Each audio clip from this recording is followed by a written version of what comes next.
dental implants. As everybody knows, dental implants are titanium materials that replaces the root of the tooth.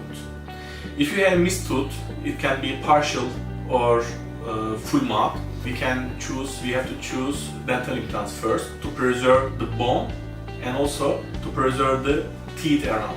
So how dental implants applied? Under local anesthesia, dental implants is placed, and normally there is a healing period. It takes about 3 weeks to 2 months, and after that we can go for the final prosthesis. It can be one single crown, bridges, or full mouth porcelain crowns.